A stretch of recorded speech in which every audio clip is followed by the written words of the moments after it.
আসসালামু আলাইকুম। আমরা যখন নিজেদের সম্বন্ধে বলতে যাই তখন আমরা অনেক বেশি চ্যালেঞ্জ ফেস করি, আরও সেটা যদি হয় ইংলিশে তাহলে তো এটা টেনশনে আরও এক বড় নাম। কারণ আমরা কি বলবো, কতটুকু বলবো এবং সেটাকে কিভাবে বলবো এটা নিয়ে আমরা এত বেশি চ্যালেঞ্জ ফেস করি যে শেষ পর্যন্ত আমাদের আর প্রেজেন্টেশনটাই দিয়ে ওঠা হয় না। আমার বিশ্বাস যে আজকের ক্লাসটা যদি আপনি পুরো মনোযোগ দিয়ে দেখেন এবং আমি যে সিস্টেমগুলো আপনাকে রিকমেন্ড করবো সেগুলোকে যদি আপনি মেনটেন করেন তাহলে আজকের পর থেকে ইংলিশে সেলফ ইন্ট্রোডাকশন আপনার আশা করছি আপনাকে আর বেশি যন্ত্রণা দেবে না। তাহলে চলুন শুরু করা যাক। ইংলিশে সেলফ ইন্ট্রোডাকশন দিতে গিয়ে একটা কমন প্রবলেম আমরা প্রায় সবাই করে ফেলি, সেটা হচ্ছে আমাদের উপস্থিত অডিয়েন্সের সাথে আমরা আমাদের কোনো কানেকশন সেট করি না। এই কানেকশন সেট করার বেস্ট ওয়ে হচ্ছে একটা স্মাইল। আপনি যখন একটা হাসি দিয়ে আপনাদের প্রেজেন্টেশনটাকে শুরু করেন, আপনার যে অডিয়েন্স আছে সেও আপনার সম্বন্ধে কমফোর্টেবল ফিল করে এবং সেও একটা হাসি দিয়ে দেয়, যার ফলে আপনিও আসলে কমফোর্টেবল ফিল করা শুরু করেন। সেই জন্য আমি এটা অলরেডি পিছনে যে লিখে ফেলেছি যে good morning, good afternoon or good evening, এটাকে আমরা যেটা বলছি এটাকে আমরা জাস্ট সিম্পলি বলবো না, আমরা এটার সাথে একটা স্মাইল যোগ করে দেবো। এবং এই স্মাইল যোগ করলে শুধু শেষ হবে না, প্রেজেন্টেশনে 3টা কমন জিনিস যদি আপনি মেনটেন না করেন, 3 থেকে 4টা, তাহলে আসলে আপনার প্রেজেন্টেশনগুলো ফেল করবে। নাম্বার 1, যে আপনার প্রেজেন্টেশনে অবশ্যই একটা হাসি দিতে হবে। নাম্বার 2, যে আপনি যখন প্রেজেন্টেশনটাকে দিতে গেলে আপনার ফেশিয়াল এক্সপ্রেশন বিভিন্ন সময় বিভিন্ন ধরনের এক্সপ্রেশন হতে হবে। আপনি যদি একটা ফ্ল্যাট রেটের প্রেজেন্টেশন দেন, good morning ladies and gentleman, I hope you can hear me, তাহলে it would be robotic, but we are not expecting from anyone that he or she would give the robotic presentation, right? তো that's why আমরা অবশ্যই চেষ্টা করবো যে good morning যখন আপনি বলছেন তখন একটা হাসি দেবেন এবং তার সাথে ফেশিয়াল এক্সপ্রেশন থাকবে। এবং তৃতীয় একটা বিষয় হচ্ছে যে আমাদের হাত যাতে আমাদের একটা নড়াচড়া থাকে, মুভমেন্ট, এইরকম একটা নড়াচড়া। আপনি যখন হাত নড়াচড়া করছেন তখন আসলে আপনার প্রেজেন্টেশনটা অনেক বেশি রিয়েলিস্টিক হচ্ছে।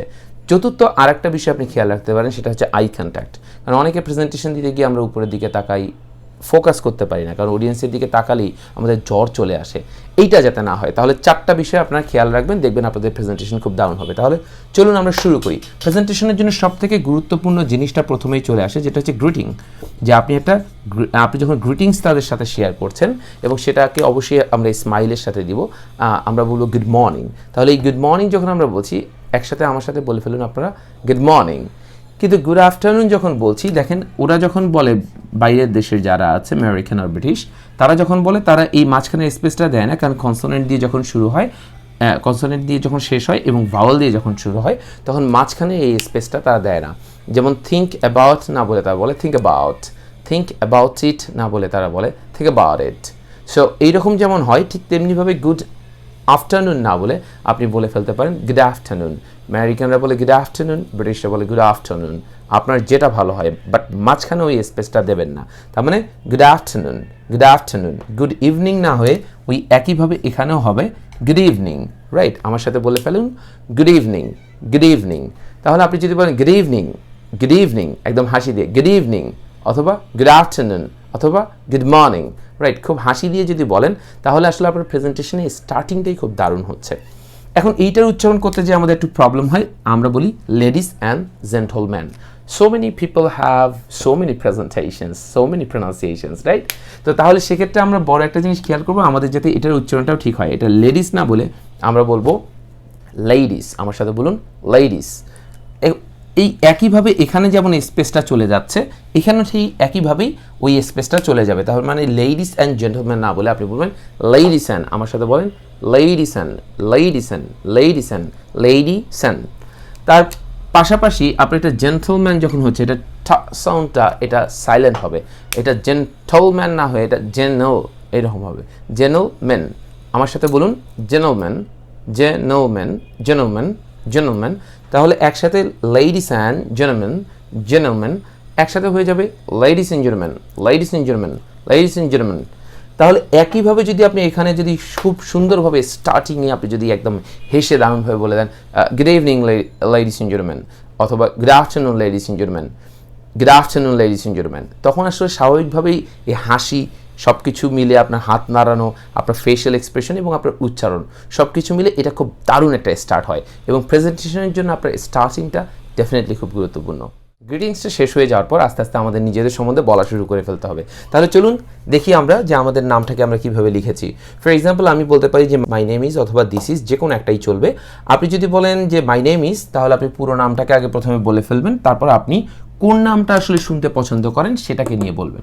ফর এক্সাম্পল এখানে একটা ফুল নেম আমরা লিখেছি, আপনি বলতে পারেন this is Shakil Ahmed Nirob but you can call me Shakil. দেখেন আপনি যাই প্রেজেন্ট করেন না কেন, আপনার হ্যান্ড মুভমেন্ট, আপনার ফেশিয়াল এক্সপ্রেশন এবং আপনার স্মাইল, এই তিনটা থাকা চাই, পাশাপাশি আই কন্ট্যাক্টটা কিন্তু থাকতে হবে। তাহলে ওই একইভাবেই আমরা মেনটেন করে আরেকবার বলবো this is Shakil Ahmed Nirob but you can call me Shakil. অথবা আমি যদি আমার সম্বন্ধে বলি my name is Saidur Rahman Liakat but you can call me Liakat, right? তাহলে আপনি এভাবে যদি বারংবার চর্চা করে ফেলেন, আপনি দেখবেন আপনার নিজের নামটাকেও সুন্দরভাবে বলতে পারছেন। এবং নাম বলার পরে আপনি এক্সট্রা একটা জিনিস বলবেন আপনার হোম টাউন সম্বন্ধে, because sometimes it's important to show that from which particular region you have been here, right? তো তাহলে আপনি এটাকে যখন বলবেন তখন আসলে মানুষ আরও বেশি আপনার সম্বন্ধে একটা ধারণা পাবে। কারণ আমাদের সেলফ ইন্ট্রোডাকশন দেওয়ার মূল উদ্দেশ্য কী, যে আসলে একটা ব্যক্তিকে আমার সম্বন্ধে আমি একটু কিছুটা ধারণা দেবো, তাই না? তাহলে সেক্ষেত্রে আমি যদি বলি আই অ্যাম, এটা সংক্ষিপ্ত রূপ কন্ট্রাকশন যেহেতু হয়ে যাবে, এটার উচ্চারণটা হবে আমার সাথে বলে ফেলুন তাহলে সেক্ষেত্রে আপনি বলবেন আম ফ্রম, আপনি ফর এক্সাম্পল লিখে ফেললেন মুন্সিগঞ্জ, আপনি বললেন আম ফ্রম মুন্সিগঞ্জ। মুন্সিগঞ্জ কী কারণে বিখ্যাত? মুন্সিগঞ্জ বিখ্যাত হচ্ছে পটাটো, রাইট? পটাটো এটার কারণে যেহেতু বিখ্যাত, আপনি সেটার কথা বললেন। তাহলে আপনি বলতে পারেন I'm from Munshiganj which is famous for potato. খুব হাসি নিয়ে বলবেন I'm from Munshiganj which is famous for potato. But এখানে একটা বড় বিষয় হয় এটার উচ্চারণ নিয়ে। আমাদের এটার উচ্চারণ অনেকেই আমরা করে ফেলি হুইচ, আমরা বলি হোয়াট, আমরা বলি হোয়ার, আমরা বলি হোয়াই, রাইট? এই জাতীয়। তো আমাদের আজকের পর থেকে যাতে উচ্চারণগুলো প্রবলেম না হয়, আমরা হোয়াই উচ্চারণ করব না, এখানে শুধু ওয়াই এর উচ্চারণটা করব। এটার উচ্চারণ হবে ওয়াই। আমরা যখন এটার উচ্চারণ করব, এটা হোয়াট হবে না, এটার উচ্চারণ হবে ওয়াট। আমরা যখন এটার উচ্চারণ করব তখন এটা হয়ার হবে না, এটার উচ্চারণ হবে ওয়ে। আমরা যখন এইটার উচ্চারণ করব, এটা হোয়েন হবে না, এটার উচ্চারণ হবে when. Ladies and gentlemen, when you are presenting yourself, your pronunciation really matters because the way you are presenting, your pronunciation is making that presentation, right? So আপনি নর্মালি দেখবেন যে আপনার প্রেজেন্টেশন দিতে গিয়ে যদি এই উচ্চারণগুলো ভুল হয়, আপনি যদি বলেন I am from Munshiganj which is famous for potato, right? That would be tough. But আপনি একই সাথেই যদি বলেন I'm from Munshiganj which is famous for potato, so that would be dynamic, সেক্ষেত্রে আপনার তথ্য দিয়ে আপনি আপনার প্রেজেন্টেশনটাকে তৈরি করবেন। ফর এক্সাম্পল আপনার নাম যদি মাঝার ইসলাম সোহেল হয়, তাহলে আপনি বলবেন this is Majhar Islam Sohel but you can call me Sohel and I'm from Kishoreganj which is famous for vegetable, right? তার মানে আপনার ডিস্ট্রিক্টটা যে কারণে বিখ্যাত সেটার কথা বলবেন। এটা অবশ্যই কোনো মানুষের কথা আপনি বলবেন না, আপনি বলবেন কোনো অ্যাভেলেবল কোনো জিনিসের কথা যেটার কারণে বিখ্যাত, অথবা এটা কোনো হিস্ট্রিক্যাল প্লেস হতে পারে বা হিস্ট্রিক্যাল কোনো মনুমেন্ট হতে পারে, হোয়াট এভার, রাইট? আপনার নাম বলা হয়ে গেলে এরপর আপনার কাজ হবে যে আপনার এডুকেশন নিয়ে কথা বলা। যেমন আমি এখানে অলরেডি লিখে ফেলেছি, আপনি যদি বর্তমানে কোথাও পড়াশোনা করতে থাকেন তাহলে সেক্ষেত্রে আপনি বলবেন currently I am studying at, আপনি আপনার university or your college or your school অথবা যেটা আছে যেখানে আপনি পড়াশোনা করছেন সেটি সম্বন্ধে আপনি বলবেন। এবং ইনের পরে আপনি বলবেন আপনার ডিপার্টমেন্ট বা আপনার সাবজেক্ট, যেটাই বলি না কেন। তাহলে আমি ধরে নিলাম যে আপনি XYZ ইউনিভার্সিটিতে ফিলসফিতে পড়াশোনা করছেন, তাহলে আপনি সেক্ষেত্রে কী বলবেন? Currently I am studying at XYZ university in philosophy. But এটাকেই যখন আপনি বলবেন, আমি আবারও বলছি ওই যে হাসি দিয়ে বলতে হবে, ওই ফেশিয়াল এক্সপ্রেশন, ওই জেস্চার ফোর্চার এগুলো লাগবে। তো সেক্ষেত্রে আপনি বলতে পারেন currently I am studying at XYZ university in philosophy. এভাবে যখন আপনি হাসি দিয়ে বারংবার ওয়ার্ম আপ করবেন, আপনার প্রেজেন্টেশনটাকে চর্চা করবেন, তখন আপনার দেখবেন আপনার প্রেজেন্টেশনটা দারুণ হয়। পাশাপাশি আপনি দেখেন যে যদি আপনি কারেন্টলি পড়াশোনা না করেন, রিসেন্টলি আপনি পড়াশোনা ফর এক্সাম্পল শেষ করেছেন, তাহলে সেক্ষেত্রে আপনি কী বলবেন? তাহলে সেক্ষেত্রে আপনি রিসেন্টলি পড়াশোনা শেষ করলে আপনি বলেন recently I have completed my bachelors from XYZ university in philosophy. For example আপনি ফিলসফিতে শেষ করেছেন, তখন আপনি সেক্ষেত্রে ব্যাচেলার্স শেষ করেছেন XYZ ইউনিভার্সিটি থেকে ইন ফিলসফি আপনি বলে ফেললেন। অথবা আপনি মাস্টার্স যদি শেষ করে ফেলেন তাহলে আপনি এইভাবেই বলবেন recently I have completed my masters from XYZ university in political science, right? আপনি এভাবে বলে ফেললেন। আমরা অনেকেই একটা জিনিস করে ফেলি, সেটা হচ্ছে ব্যাচেলার্স না বলে এখানে অনার্স বলে ফেলি। অনার্স একটা ভিন্ন বিষয়, প্রত্যেকটা আপনি বিএ হতে পারে, বিএসএস হতে পারে, রাইট? ব্যাচেলার এটা, তারপর সোশ্যাল সায়েন্সের ব্যাচেলার্স হতে পারে। এই জন্য আমরা সবসময় আসলে যখন আমাদের যেটাকে আমরা অনার্স বলি, এটাকে অনার্স না বলে আমরা বলবো আমাদের ব্যাচেলার্স ডান হয়েছে অথবা আমাদের মাস্টার্স ডান হয়েছে। তাহলে এভাবে আপনি কারেন্টলি যদি পড়াশোনা করেন সেক্ষেত্রে কী বলবেন? আর কারেন্টলি যদি পড়াশোনা না করে যদি অলরেডি কমপ্লিট করে থাকেন তাহলে কি বলবেন। এখন এটা এমনও হতে পারে এডুকেশনের পাশাপাশি এটা আসলে আপনার ওয়ার্ক সম্বন্ধেও বলা যেতে পারে। তাহলে সেক্ষেত্রে আপনি স্টাডিংয়ের পরে এখানে আপনি স্টাডিংয়ের জায়গায় আসলে মূলত না করে আপনি ওয়ার্কিং দিতে পারেন। আপনি সেক্ষেত্রে বলতে পারেন যে currently I am working at অমুক কোম্পানি ইন অমুক ডিপার্টমেন্ট। তাহলে আমরা সেক্ষেত্রে বলতে পারি currently I am working at XYZ company in marketing, right. অথবা আপনি যদি সাপ্লাই চেইনে কাজ করেন তাহলে সাপ্লাই চেইন বলবেন, অথবা আপনি যদি দেখা যাচ্ছে কোয়ালিটি অ্যাসুরেন্সে কাজ করেন তাহলে ওই ডিপার্টমেন্টের নাম মেনশন করবেন। এক কথায় আপনার কোম্পানির নামের আগে অ্যাট অ্যান্ড আপনার ডিপার্টমেন্টের নামের আগে ইন, এভাবে আপনি করতে পারেন। আপনার এডুকেশন এবং ওয়ার্ক প্লেস নিয়ে কথা বলার পর এরপর আপনি কথাবার্তা বলবেন আপনার ফ্যামিলি নিয়ে। আপনার ফ্যামিলি নিয়ে যখন কথাবার্তা বলবেন, আপনি যদি if you are not married তাহলে আপনি আপনার মা বাবা নিয়ে কথাবার্তা বলবেন। সেক্ষেত্রে আপনি বলতে পারেন মাই ফাদার ইজ আ, এই জায়গাটাকে আমি আবারও বলছি যে এখানে স্পেসটা হবে না, যার ফলে আমরা যখন কথাবার্তাগুলো বলি আমরা অত দ্রুত বলতে পারি না, বাট বিদেশিরা যখন বলে তখন ওরা খুব দ্রুত বলে ফেলে my father is a teacher while my mother is a banker, right? ঠিক একইভাবে যদি আমরা আরও কিছু এক্সাম্পল দিয়ে বলি my father is a businessman while my mother is a homemaker, right? তাহলে আপনি এখানে যখন বলছেন my father is a businessman while, আপনি আবারও দেখেন এইচের উচ্চারণটা সাইলেন্ট হলো। ঠিক আগের আমরা যে বললাম যে হোয়াট, ওয়্যার, ওয়াই এই জাতীয় বিষয়গুলো যেরকম আমরা উচ্চারণ করলাম ঠিক একইভাবে এখানে হোয়াইল উচ্চারণ না হয়ে এটা হবে ওয়াইল। তাহলে আমরা যদি বলি my father is an engineer, দেখেন এখানে অ্যান হলো এবং এখানে ইঞ্জিনিয়ার, তাহলে সেক্ষেত্রে উচ্চারণটা কেমন হবে। এবং আর্টিস্ট যদি আমার মা একজন হয় তাহলে আমি কিভাবে আসলে বলবো। সেক্ষেত্রে দেখেন কত দ্রুত ওরা বলে ফেলে, আমরা ওইভাবে দ্রুত বলার চেষ্টা করব। My father is an engineer while my mother is an artist. যখন এরকম করে বলে ফেলা যায় তখন কিন্তু আসলে খুব দারুণ হয়। তাহলে আমার সাথে আপনারা একবার বলুন my father is an engineer while my mother is an artist. এটাকে বারংবার বারংবার বারংবার চর্চা করতে করতে 10 বার 20 বার করতে করতে ফাস্ট করে ফেলতে হবে। My father is an engineer while my mother is an artist. এইভাবে যদি আপনি বলে ফেলেন দ্যাট উড বি ফ্যান্টাস্টিক। তারপর আপনি আপনার ফ্যামিলিতে ডেফিনেটলি আপনার ভাই বোন আছে তাদের সম্বন্ধে বললেন, তাহলে সেক্ষেত্রে আপনি বলতে পারেন I have 2 siblings, 1 brother and 1 sister. Siblings মানে ভাই ও বোন, তার মানে আপনার দুটোই থাকতে হবে। তার মানে আপনার যদি ভাই অথবা বোন যদি না থেকে শুধুমাত্র একজন ভাই থাকে তাহলে আপনি সিবলিংসের কথা বলবেন, আপনি বলবেন আই হ্যাভ 1 brother, রাইট, অথবা আই হ্যাভ 1 sister। এমন হতে পারে যে আপনার কোনো ভাই বোন কেউই নাই, তাহলে সেক্ষেত্রে আপনি কী বলবেন, আপনি তখন বলবেন I am the only issue of my parents. কী বলবেন, I am the only issue of my parents. Issue মানেও কিন্তু আসলে সন্তান, ঠিক আছে। তো সেক্ষেত্রে আপনি বলতে পারেন I am the only issue of my parents, right. তো এভাবে আপনি আপনার মা বাবা সম্বন্ধে বললেন। And if you are married and you have your own family, তাহলে সেক্ষেত্রে আপনি কী বলবেন, তখন আপনি বলবেন মাই হাজব্যান্ড অথবা ওয়াইফ যেটাই হোক না কেন, আপনি বললেন my wife is a teacher, right, অথবা my wife is a home maker, অথবা my husband is a service holder, অথবা my husband is an engineer, right, or my husband is an artist. যেটাই হোক না কেন আপনি একইভাবে খুব দ্রুত, কারণ এখানে কোনো স্পেসটা এটা হবে না, এই স্পেসটা চলে যাবে, এভাবে দ্রুত বলে ফেললেন। তারপর আপনি আপনার চিলড্রেন সম্বন্ধে বলবেন, আপনি বলবেন I have 2 children, 1 son and 1 daughter, right, অথবা I have 3 children, 2 sons and 1 daughter, or 1 son or 2 daughters। যাই হোক না কেন আপনি সেটা সম্বন্ধে বলবেন। তাহলে কি হলো যে আপনার যে অডিয়েন্স আছে সে আপনার সম্বন্ধে একটু কিছুটা তথ্য পেলো, আপনার এডুকেশন, ওয়ার্ক প্লেস এগুলোর পরে আপনার ফ্যামিলি সম্বন্ধে একটু ধারণা পেলো, যাতে তার সাথে সে তার রিলেশনগুলো দেখে যে ওনার সাথে আমার মিল কতটুকু আছে, অমিল কতটুকু আছে। এরপর আপনি কথা বলবেন আপনার লাইকস এবং ডিসলাইকস নিয়ে। আপনি যখন আপনার লাইকস নিয়ে কথা বলবেন মুখে আপনার হাসিটা আরও চওড়া হবে, আর যখন ডিসলাইকস নিয়ে কথা বলবেন তখন অবশ্যই ফেশিয়াল এক্সপ্রেশনে ওই পরিমাণ সিরিয়াসনেসটা থাকতে হবে যে সত্যি আপনি এটা খুব অপছন্দ করেন, রাইট।